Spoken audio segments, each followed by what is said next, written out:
6월 25일 수요일 경건의 시간을 시작하겠습니다. 기도하겠습니다. 진리의 빛을 비추시는 하나님 아버지, 수요일 아침 저희를 주님의 거룩한 말씀 앞에 세워주시니 감사드립니다. 오순절 성령 강림의 놀라운 상황 속에서도 담대히 진리를 선포했던 베드로의 변론을 오늘 묵상하고자 합니다. 성령님께서 영적인 눈과 귀를 열어주셔서 말씀을 통해 세상의 오해를 넘어선 하나님의 분명한 음성을 듣고 예수 그리스도가 만유의 주이심을 깊이 깨닫게 하여 주옵소서. 주님의 뜻을 온전히 분별하며 순종하는 하루가 되게 하여 주시옵소서. 예수님의 이름으로 기도드립니다. 아멘. 사도행전 2장 14절부터 24절까지 말씀을 보겠습니다. 베드로가 11사도와 함께 일어나서 목소리를 높여서 그들에게 엄숙하게 말하였다. 유대 사람들과 모든 예루살렘 주민 여러분, 이것을 아시기 바랍니다. 내 말에 귀를 기울이십시오.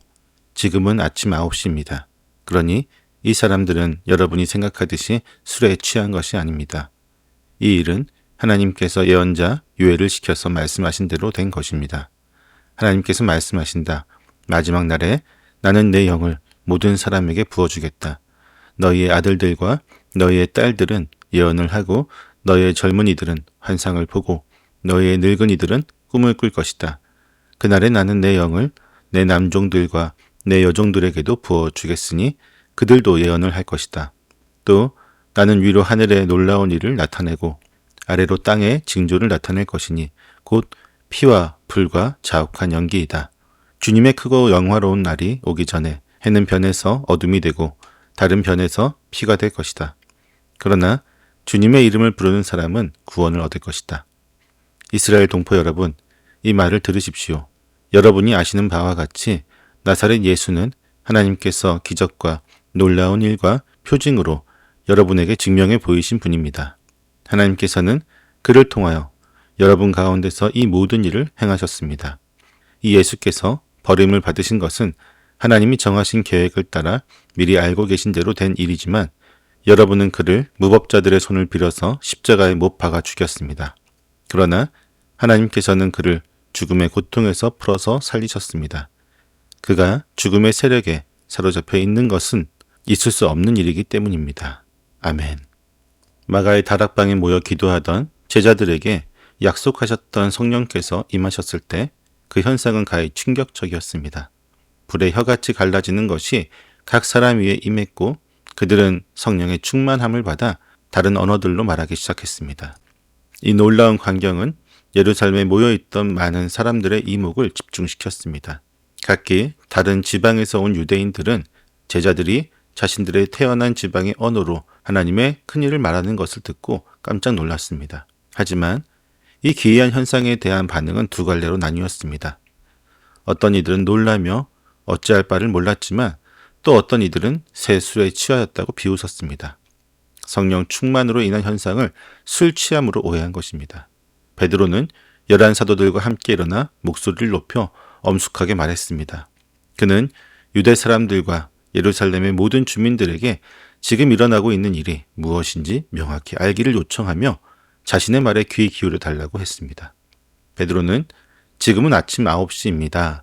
그러니 이 사람들은 여러분이 생각하듯이 술에 취한 것이 아닙니다. 라고 단호히 변호하고 있습니다.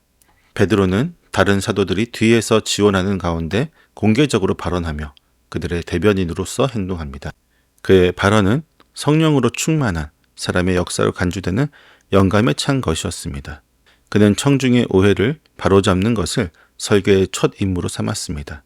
오전 9시는 유대인들의 일반적인 기도 시간이었고 그 시간에 공공연히 술을 취한다는 것은 상식적으로 있을 수 없는 일이었습니다.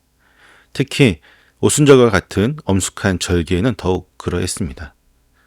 성령이 임하여 나타난 초자연적인 언어 현상을 술 취한 것으로 본다는 것은 성령을 받지 못한 자연인 곧 죄인의 불신앙적인 반응에 불과했습니다. 베드로는 이처럼 상식적인 전제를 들어 불신앙적인 오해를 해소하려고 합니다. 베드로는 사람들의 오해를 바로잡은 이후에 이 모든 현상이 선지자 요엘을 통해 이미 예언되었던 하나님의 말씀이 성취된 것임을 선포합니다. 그는 이 일이 하나님께서 예언자 요엘을 시켜서 말씀하신 대로 된 것이라고 선언합니다. 그는 요엘서의 말씀을 인용하며 오순절에 일어난 일이 그 예언의 성취라고 설명합니다. 요엘의 예언에서 그 후에라는 표현이 베드로의 설교에서는 말세라는 말로 바뀌어 사용됩니다. 이는 베드로가 메시아 시대가 그리스도의 부활로 이미 시작되었고 우리가 하나님의 구원 역사의 마지막 시대를 살고 있다는 확신을 드러내는 것입니다. 성령의 강림은 하나님의 최종적 구원 행위가 시작되었음을, 곧 종말의 날이 도래되었음을 의미합니다. 그런데 종말의 날은 구원과 심판이 함께 시행되는 날이기에 이제 성령이 오심과 구원과 심판이 시행된다는 사실을 시사합니다. 그는 요엘서의 말씀을 인용하여 하나님께서 말세에 내 영을 모든 사람에게 부어주겠다고 선언합니다. 그는 자녀들이 예언하고 젊은이들이 환상을 보고 늙은이들이 꿈을 꾸며 심지어 남종들과 여종들에게도 성령이 부어져 그들이 예언할 것이라는 내용입니다. 여기에서 모든 사람들에게란 말은 예수 그리스도를 구주로 영접하고 하나님의 자녀가 된 모든 사람들을 의미합니다. 이는 외적인 신분, 지위, 성별을 초월하는 것으로 구약시대의 제한적인 사람들에게만 임했던 성령이 이제는 모든 믿는 자에게 편만하게 임하신다는 놀라운 선언입니다. 요엘의 예언은 원래 이스라엘에게만 해당된다고 보았을 수도 있으나 사도행전 전체를 통해 이 약속이 이방인들에게도 적용됨을 분명히 합니다. 성령의 부어주심은 예언과 환상 속에 나타날 것이며 당시 제자들이 다른 언어로 말했던 방언은 구약 성경 어법 안에서 광범위한 예언의 한 형태로 이해될 수 있었습니다. 성령의 임하심으로 남녀노소 신분을 구분하지 않고 다양한 성령의 표징, 곧 하나님의 말씀이 임하는 방식이 드러나는 것입니다. 베드로는 이어서 성령이 오시는 날에 곧 종말과 결부된 묵시적인 심상과 함께 엄청난 천체의 변화가 있을 것이라고 말합니다. 그는 하나님께서 위로 하늘의 놀라운 일을 나타내고 아래로 땅의 징조를 나타낼 것이니 곧 피와 불과 자욱한 연기라고 예언합니다. 또한 주님의 크고 영화로운 날이 오기 전에 해는 변해서 어둠이 되고 다른 변해서 피가 될 것이라고 덧붙입니다. 이는 성령 강림이 시대의 격번을 가져온다는 사실을 시사합니다. 하나님께서는 하늘에서 기사를 나타내시고 땅에서 징조를 나타내십니다. 이 징조들은 예수님의 순환과 오순절 사건들 그리고 미래의 궁극적인 종말 사건들을 모두 포함할 수 있는 종말론적인 언어입니다. 피와 불과 연기 그리고 해가 변하여 어두워지고 달이 변하여 피가 되리라는 표현은 무서운 재난과 심판을 암시하며 이는 종말을 살아가는 이들에게 복음을 시급히 전해야 할 필요성, 곧 선교의 사명을 강력히 촉구합니다. 베드로는 설교의 가장 중요한 부분으로 결론적으로 주님의 이름을 부르는 사람은 구원을 얻을 것이라고 선언합니다. 요엘서에서 주는 여호와의 이름이었으나 사도행전에서 주는 분명히 예수 그리스도를 의미합니다. 베드로 설교 전체가 그리스도의 죽음과 부활 그리고 승귀에 맞춰져 있기 때문입니다. 그는 구약을 기독론적으로 해석하여 그리스도를 중심으로 한 구속사의 지향과 완성을 말하고 있습니다. 즉 베드로는 성령의 강림과 종말의 도래를 예수 그리스도에 대한 믿음의 초청으로 연결짓고 있는 것입니다. 종말의 날은 구원의 날이면서 동시에 심판의 날이므로 복음을 들은 사람들은 모두 주 예수 그리스도를 믿어야 합니다. 오직 예수 그리스도를 통해서만 구원을 받을 수 있기 때문입니다. 베드로는 이제 사람들이 믿어야 할 분이신 나사렛 예수님에 대해서 언급합니다. 이는 베드로의 설교의 핵심입니다. 그의 설명은 예수님의 사역, 예수님의 죽음과 부활, 다윗 언약의 성취로서의 예수님, 예수님의 승천 그리고 결론으로 구성되어 있습니다. 그는 예수님의 구원 사역이 성령의 강림을 통하여 어떻게 실현되었는지를 말하려고 합니다. 그리고 그는 예수님의 사역과 성령의 강림을 주의 이름을 부르고 구원을 받으라는 종말론적인 초청으로 완성하고 있습니다. 그리하여 베드로의 설교는 성령론적이면서 구원론적이고 또한 기독론적입니다. 성령의 임하심은 구원의 날의 도래를 의미하고 그것은 곧 예수 그리스도를 믿음으로 완성이 됩니다. 이 설교에서 예수님의 사역에 대한 언급은 매우 짧습니다. 이는 누가가 베드로의 설교를 요약했기 때문으로 짐작할 수 있습니다. 베드로는 이스라엘 동포 여러분, 이 말을 들으십시오. 여러분이 아시는 바와 같이 나사렛 예수는 하나님께서 기적과 놀라운 일과 표징으로 여러분에게 증명해 보이신 분이십니다. 하나님께서는 그를 통하여 여러분 가운데서 모든 일을 행하셨습니다라고 선언합니다. 나사렛 예수라고 하는 명칭은 그의 고향을 지칭하며 역사적인 인물임을 강조하고 있습니다. 증명해 보이신이라는 용어는 당시 공직자의 임명에 사용된 전문 용어로서 예수님이 하나님의 메시아로 지정되셨음을 강력히 드러냅니다. 베드로는 예수님이 일으키신 기적과 놀라운 일과 표징이 예수님의 신적인 정체성을 입증한다고 말합니다. 여기서 기적은 예수님의 강력한 행위들을, 놀라운 일과 표징은 단순한 경이로움을 넘어 더 깊은 신적 실체를 가리키는 것으로 이해가 됩니다. 베드로는 이 표적들의 실제를 전제하고 그의 청중들이 그것들을 알고 있다고 주장하며 그 표적들이 하나님의 역사라고 진술하고 있습니다. 당시 유대인들은 예수님이 기적을 베풀었다는 것을 부인하지 않았지만 예수님을 마술사로 매도하거나 그가 행하신 죽기를 바알세불에 의한 것이라고 주장하기도 했습니다. 그러나 베드로는 이 모든 기적들이 하나님의 행하심이며 예수님이 구원자이심을 확증하는 증거라고 설파하며 청중의 죄를 확증하고 회개와 믿음으로 이끌고 있습니다. 그러나 유대인들은 예수님을 하나님의 지정된 메시아로 인정하는 대신 그분을 십자가에 못 박아 죽이려는 단계를 밟았습니다. 베드로는 이 예수께서 버림을 받으신 것은 하나님의 정하신 계획을 따라 미리 알고 계신 대로 된 일이지만 여러분은 그를 무법자들의 손을 빌려서 십자가에 못 박아 죽였습니다라고 말합니다. 베드로는 예수님의 죽음이 하나님의 영원하신 작전과 섭리 속에 미리 계획된 일임을 분명히 밝힙니다. 그러나 동시에 청중들이 무법자들, 즉 유대인들이 이방인들을 지칭할 때 사용했던 용어로서 로마인들의 손을 빌려 하나님의 아들을 십자가에 못 박아 죽였다고 말하고 있습니다. 여기서 우리는 하나님의 주권적인 계획과 인간의 자유의지에 따른 책임이 가장 강렬한 형태로 충돌하는 역설을 만나게 됩니다. 분명히 예수님의 죽음은 인간에게 구원의 효력을 제공하는 은혜가 되지만 동시에 인간은 자신의 악함으로 인하여 예수님이 돌아가셨다는 사실을 알고 이에 대한 책임을 져야 합니다. 예수님을 죽음으로 몰아갈 때조차도 유대인들은 단지 하나님이 발생하도록 미리 결정하신 것과 실제로 예언서들 안에서 미리 말씀하신 바를 성취하고 있었을 뿐입니다. 이처럼 베드로는 예수님의 죽음의 드라마에 참여한 모든 이들의 죄를 균형 있게 다루면서 이 모든 것을 주관하시는 하나님의 승리적인 주권을 강조하고 있습니다. 이제 결정적인 대조가 등장합니다. 인간이 예수님을 십자가에 못 박았지만 하나님이 그를 죽음에서 살리셨습니다.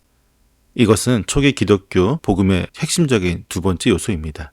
베드로는 하나님께서는 그를 죽음의 고통에서 풀어서 살리셨습니다. 그가 죽음의 세력에 사로잡혀 있는 것은 있을 수 없는 일이기 때문이다라고 선포합니다. 하나님의 계획은 예수님을 고난을 통하여 구원자요 주로 높이셨습니다. 베드로는 다른 상황은 발생할 수 없었다고 계속해서 주장합니다. 하나님은 예수님을 살리셨는데 이는 그가 사망에 매여 있을 수 없었기 때문입니다. 여기서 죽음의 고통은 문자적으로 해산의 고통을 의미하는 독특한 은유입니다. 이는 죽음이 마치 해산의 진통을 겪는 존재처럼 메시아를 붙들어 맬 수 없었음을 나타내는 현저하게 혼합된 은유로 해석될 수 있습니다. 죽음이 예수님을 붙들 수 없었던 본질적인 이유는 예수님이 바로 메시아이시며 메시아는 사망의 권세에 의해 묶여 있을 수 없는 생명의 주인이시기 때문입니다. 예수님의 부활은 예수님의 신적 전체성에 대한 하나님의 가장 확실한 인정이요 선포인 것입니다. 오늘 본문은 우리에게 예수 그리스도가 누구이시며 우리가 그분을 어떻게 받아들여야 하는지에 대한 명확한 답을 제시하고 있습니다. 예수님은 구약 예언의 성취이시며 다윗의 시편과 같은 구약의 예언들은 단순히 과거의 기록이 아니라 예수 그리스도 안에서 성취된 하나님의 구원 계획을 보여주는 확실한 증거입니다. 성경은 처음부터 끝까지 예수 그리스도를 증언하고 있습니다. 또한 예수 그리스도는 사망을 이기신 부활의 주님이십니다. 인간의 죄악된 손에 의해 죽임을 당하셨지만 하나님께서는 예수님을 죽음의 권세에서 풀어 살리셨습니다.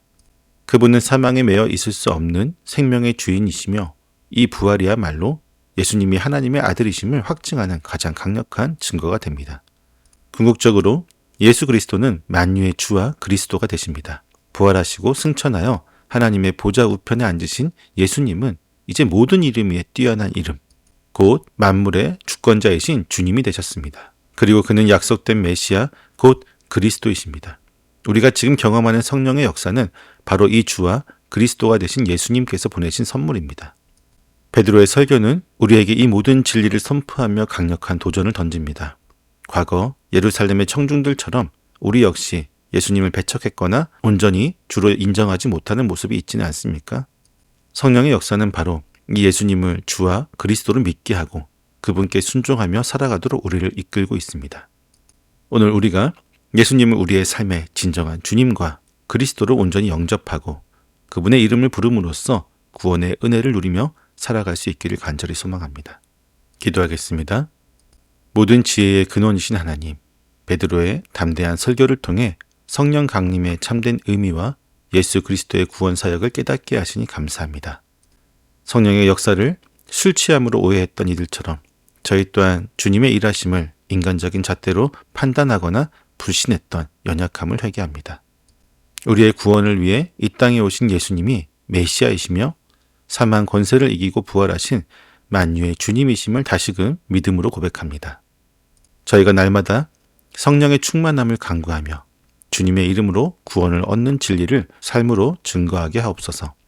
세상의 조롱과 도전 속에서도 흔들림이 없이 예수 그리스도를 주와 그리스도로 선포하며 오직 주님만을 의지하며 믿음의 길을 걸어가게 하여 주옵소서. 주님의 영광을 위해 살아가는 참된 증인이 되기를 간절히 소망합니다. 예수님의 이름으로 기도드립니다. 아멘.